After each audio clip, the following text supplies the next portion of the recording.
Hello everyone, Harry Koster here again with another Thirsty Thursday. Nope, thirsty for knowledge.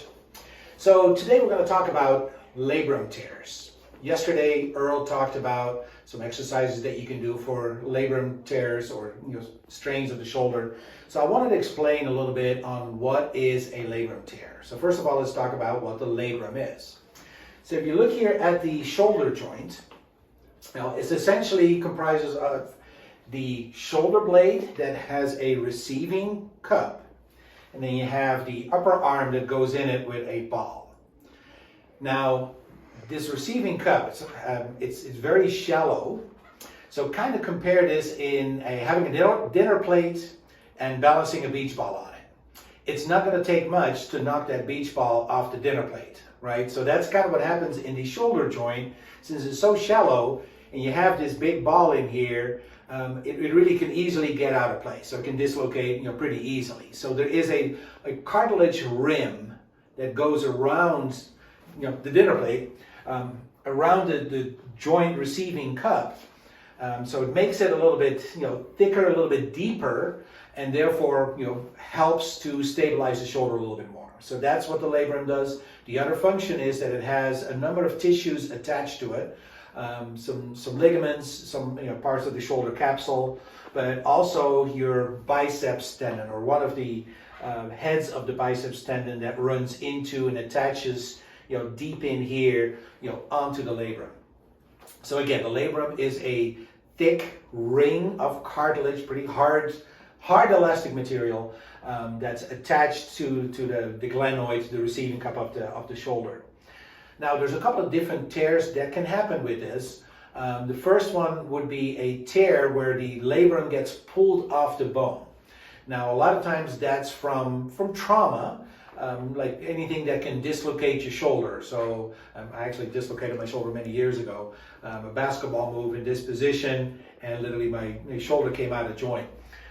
If that happens, so that's something traumatic that can actually pull the labrum off the bone. Sometimes that can result into significant pain, significant problems with shoulder movement. Sometimes it can create popping in the shoulder, but it can also create instability. A lot of times, the only way to really correct that would be through surgery, reattaching that labrum onto the bone. Not an easy surgery, but it can definitely be done. A lot of other tears that we're seeing are more tears in the substance itself. So it would be a tear in the elastic itself. So not pulling off the bone, but the elastic itself can have tears in it. And they can be small tears, just some fraying of the edges of the labrum, up to a full tear going all the way through. What will that mean to you as a patient? Well, if it's just some fraying of the shoulder, the ligament itself, the labrum itself, may not mean much. May just mean a little bit of pain, or may not even mean any pain at all. And a lot of times this can be helped with a good rehab program of making sure that your shoulder is nice and strong and nice and stable. So some of the exercises that Earl talked about yesterday can definitely be helpful with that. Of course, the bigger the tear is, the more likely you are to require surgery, where they can go in and repair the labrum, putting some stitches in it and helping it heal that way, or just cut off some of those frayed endings if they're creating a lot of irritation. So a lot of times, based on the size of the tear, you either need surgery to fix it, or you need rehab just to get the shoulder functional again.